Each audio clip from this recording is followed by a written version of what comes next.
Excuse me.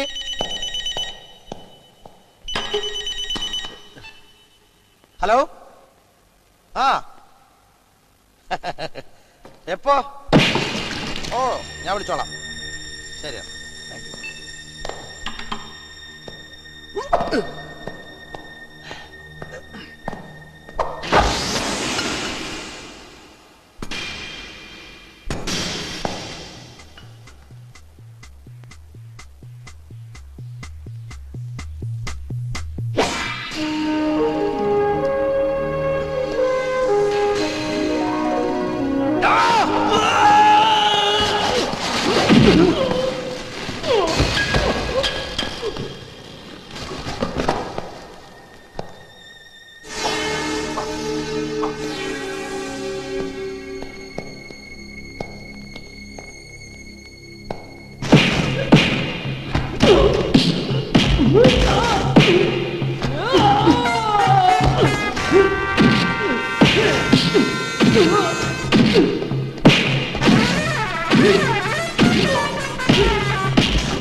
ആരാണെന്ന്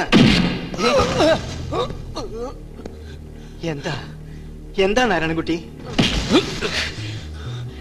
ഇവനെല്ലാം പറയും സാറേ. നാരായണൻ പോറ്റിയെ നാരായണൻകുട്ടിയാക്കിയ കഥ പറയണം. ഞാനെല്ലാം പറയാം സാർ.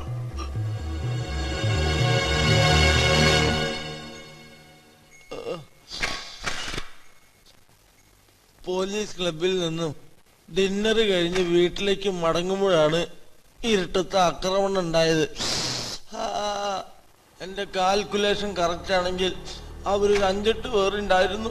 കൂടെ നാരായണൻകുട്ടിയും. വീണ കേസിലെ പ്രതികളുടെ ലിസ്റ്റിൽ നാരായണൻകുട്ടിയുടെ പേര് ഞാനാണ് എഴുതി ചേർത്തതെന്ന് കള്ളമൊഴി കൊടുക്കണമെന്ന് അവന്മാർ ആവശ്യപ്പെട്ടു. അവര് പറയുന്ന അനുസരിച്ചില്ലെങ്കിൽ കൊന്നു കളയുന്ന ഭീഷണിപ്പെടുത്തി. ഞാൻ പറ്റില്ല എന്ന് പറഞ്ഞപ്പോ വടിവാളും സൈക്കിൾ ചെയിനും കൊണ്ട് അവരെന്നെ ഇടവും വലവും നോക്കാതെ മാരകമായി എടുത്തിട്ട് പെരുമാറി. You may proceed.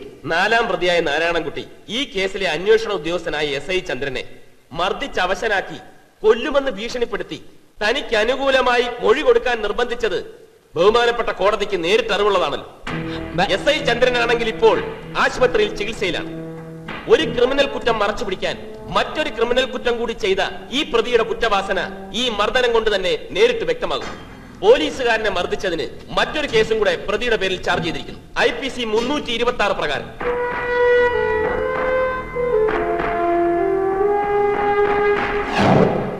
സ്റ്റാർലൈറ്റ് ഹോട്ടലിൽ റിസപ്ഷനിസ്റ്റായിട്ട് എത്ര കാലമായി? 5 വർഷത്തോളമായി. നാരായണൻകുട്ടി മുറിയെടുത്ത സമയത്ത് നിങ്ങളായിരുന്നു ഡ്യൂട്ടി? അതെ. ഒറ്റയ്ക്കായിരുന്നു മുറിയെടുത്തത്? കൂടെ 2 ആണുങ്ങളും ഒരു പെൺകുട്ടിയും ഉണ്ടായിരുന്നു. നാരായണൻകുട്ടി അറിയും? അറിയാം. ഞങ്ങൾ ഒരുമിച്ച് ജോലി ചെയ്യുന്നവരാണ്. സംഭവം നടന്ന ദിവസം നിങ്ങൾ ആ ഹോട്ടലിൽ എന്തിനു പോയി? ഞാനും എന്റെ സുഹൃത്ത് ശങ്കരൻകുട്ടിയും കൂടി റെസ്റ്റോറന്റിൽ ഭക്ഷണം കഴിക്കുകയായിരുന്നു. രാത്രി 12 മണിക്ക്? അതെ. നാരായണൻകുട്ടി അവിടെ വന്നിരുന്നു. എന്തുകൊണ്ടാണ് സഹപ്രവർത്തകനെ കണ്ടിട്ടും സംസാരിക്കാതിരുന്നത്? അദ്ദേഹം അമിതമായി മദ്യപിച്ചിരുന്നു. ഒപ്പം ഒരു ചെറിയ പെൺകുട്ടിയും മറ്റു 2 പേരും. ശങ്കർ യൂണിയൻ ലീഡർ ആണല്ലേ? അതെ. താങ്കൾ അന്ന് രാത്രി മിസ്റ്റർ അലവിയോടൊപ്പം ഉണ്ടായിരുന്നു. എവിടെ ഉണ്ടായിരുന്നു? Starlight hotel. That's all your honour. ഈ കേസിലെ പ്രതിയാണ്, അറിയാമല്ലോ? അറിയാം. സംഭവം നടന്ന ദിവസം നിങ്ങളോടൊപ്പം ആരെല്ലാം ഉണ്ടായിരുന്നു? മുഹമ്മദ് ഖാനും വക്കാലത്ത് നാരായണൻകുട്ടിയും. പൊതുജന സമ്മതിയുള്ള വക്കാലത്ത് നാരായണൻകുട്ടി കൂടെ ഉണ്ടായിരുന്നപ്പോൾ ഭയമുണ്ടായിരുന്നില്ല? ഇല്ല. വക്കാലത്ത് നാരായണൻകുട്ടി ആയതുകൊണ്ട് തന്നെ ഒരിക്കലും ഈ സംഭവം പിടിക്കപ്പെടില്ല എന്ന് കരുതി. നിങ്ങളന്ന് മദ്യപിച്ചിരുന്നു? മദ്യപിച്ചിരുന്നു. വക്കാലത്ത് നാരായണൻകുട്ടിയോ? അയാളും മദ്യപിച്ചിരുന്നു. എത്ര മണിക്കാണ് സംഭവം നടന്നത്? രാത്രി 12 മണി കഴിഞ്ഞ്. എങ്ങനെ ഇത്ര കൃത്യമായി പറയുന്നു? സെക്കൻഡ് ഷോ കഴിഞ്ഞ് ഞങ്ങൾ ഒരുമിച്ച സ്റ്റാർലൈറ്റ് ഹോട്ടലിലേക്ക് പോയത്. നിങ്ങൾ സിനിമയ്ക്ക് പോയി? അതെ. ഏത് സിനിമ? ടൈറ്റാനിക്. സിനിമയ്ക്ക് നല്ല തിരക്കുണ്ടായിരുന്നു. കാരണം ഈ ചിത്രം റിലീസ് ചെയ്ത ദിവസമായിരുന്നു അന്ന്. അതായത് ഈ ജനുവരി 31.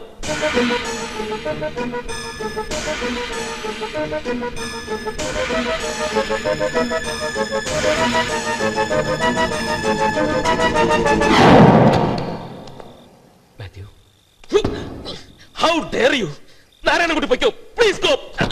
മാത്യു, ഞാൻ പറയുന്നത് കേൾക്കാനുള്ള സന്മനസ്സെങ്കിലും കാണിക്കും മാത്യു. എനിക്കൊന്നും കേൾക്കണ്ട. നിനക്ക് പറയാനുള്ളത് കോടതിയിൽ പറഞ്ഞാൽ മതി. Get lost.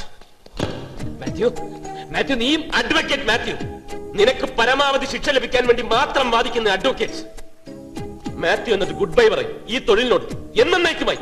I hate this profession.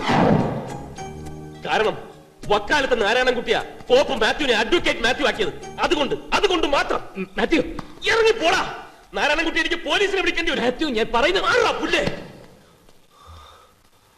Mathew, നീ എന്നെ പോലീസിന്റെ പേര് പറഞ്ഞ് പേടിപ്പിക്കുക. കൊള്ളാം, നിന്നിലുണ്ടായിട്ടുള്ള മാറ്റത്തെ ഞാൻ അപ്രീഷിയേറ്റ് ചെയ്യുന്നു. പക്ഷേ ഈ നാരായണൻകുട്ടിക്ക് ഒരു മാറ്റവും ഇല്ലടാ.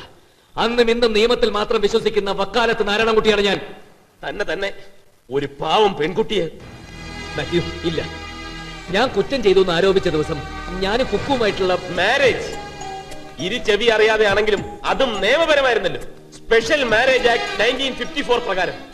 മാത്യു, ആ സമയത്ത് ഞാൻ കുക്കുവിന്റെ കൂടെയായിരുന്നു അവളുടെ വീട്ടിൽ. രാത്രി 10 മണിക്ക് ശേഷം കുറ്റകൃത്യം നടന്നെന്ന് പറയുന്ന അതേ സമയത്ത് തന്നെ അല്ലേ എലിബി കുറ്റം ചെയ്തു എന്ന് പറയുന്ന സമയത്ത് പ്രതി മറ്റൊരു സ്ഥലത്തായിരുന്നു എന്ന് കഥയുണ്ടാക്കി രക്ഷപ്പെടാമല്ലോ. Quite interesting cooked up story. വക്കാലത്ത് നാരായണൻകുട്ടിക്ക് നിയമത്തിലെ പഴുത് കണ്ടുപിടിക്കാൻ പരസഹായം വേണ്ടല്ലോ. കോടതിയിൽ ബോധിപ്പിച്ചോ, രക്ഷപ്പെട്ടോ. മാത്യു, അതിന് നീ എന്നെ സഹായിക്കണം. ഞാൻ തന്നെ സഹായിക്കണം? മാത്യു, നിനക്ക് മാത്രമേ അതിന് കഴിയൂ. ആ സമയത്ത് ഞാൻ കുക്കുവിന്റെ കൂടെ ആയിരുന്നു എന്നുള്ളതിനുള്ള എന്താണ് തെളിവ്? മാത്യു, ഉണ്ട്. കുക്കുവിന്റെ കയ്യിൽ അതിനുള്ള തെളിവുകളുണ്ട്. അന്നേ ദിവസം ഞാൻ നിയമം ലംഘിച്ച് കുക്കുവിന്റെ മുറിയിലെത്തിയത് റെക്കോർഡ് ചെയ്തിട്ടുള്ള വീഡിയോ കാസറ്റ്. യെസ് ചന്ദ്രൻ.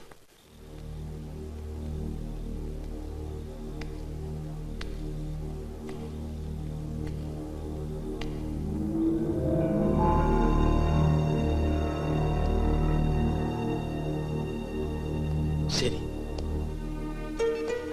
മാത്യു, ഞാൻ പോട്ടെ. ഞാനിവിടെ വന്നതും നിന്നോടിതെല്ലാം പറഞ്ഞതും എന്റെ രക്ഷയ്ക്ക് വേണ്ടിയിട്ടല്ല, നിന്നെ തോൽപ്പിക്കാനുമല്ല. നിയമം ഒരിക്കലും ഒരു നിരപരാധിയെ ശിക്ഷിക്കാൻ സമ്മതിക്കില്ല. ആ വിശ്വാസം എനിക്കുണ്ട്. അത് തെളിയിക്കാൻ നീ എന്നെ സഹായിക്കുന്നുള്ള വിശ്വാസവും എനിക്കുണ്ട്. നീ എന്റെ കൂടെ ഉണ്ടാവില്ലേ മാത്യു?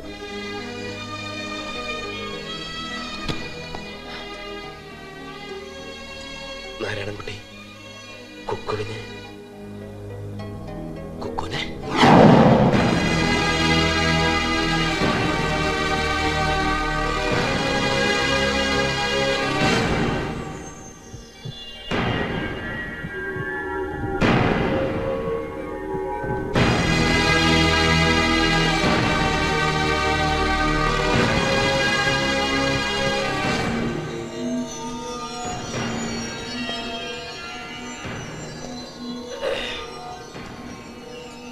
കുക്കു ആത്മഹത്യക്ക് ശ്രമിച്ചാണെന്ന് ഒരു കുഞ്ഞു പോലും അറിയരുത്. പത്രക്കാരെ നീ പ്രത്യേകം ശ്രദ്ധിച്ചോണം. ഇല്ല സാർ, ഹോസ്പിറ്റൽ റെക്കോർഡിൽ ഫുഡ് പോയ്സണിംഗ് ആണെന്ന് രേഖപ്പെടുത്തിയിട്ടുണ്ട്. Excuse me sir.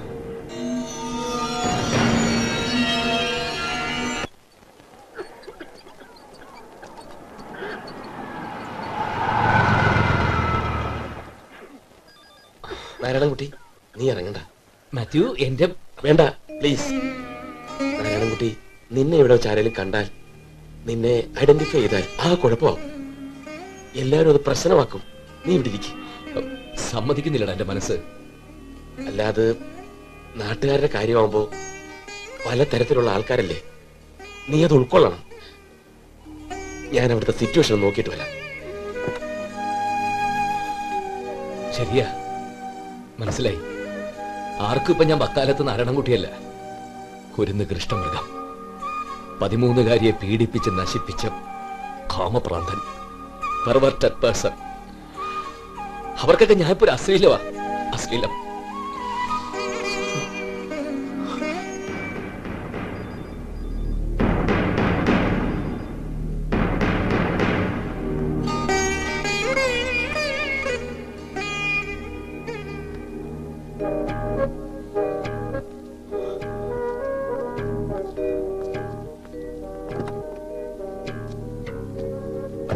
എന്റെ കുക്കു ഒബ്സർവേഷനില്ല, ഒന്നും പറയാറായിട്ടില്ല. പ്രാർത്ഥിക്ക്.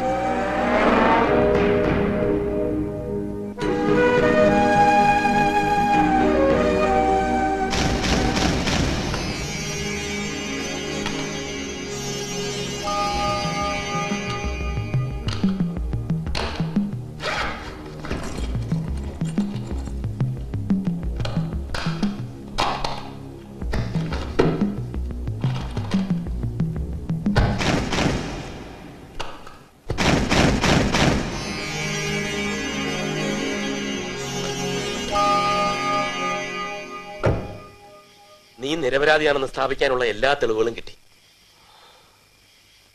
വേണ്ട മാത്യു, കുക്കു രക്ഷപ്പെട്ടില്ലെങ്കിൽ എനിക്കെന്റെ നിരപരാധിത്വം തെളിയിക്കണ്ട. ആരുടെ മുമ്പിലും. നീ മനസ്സിലാക്കി, രഘു മനസ്സിലാക്കി, അത് മതി.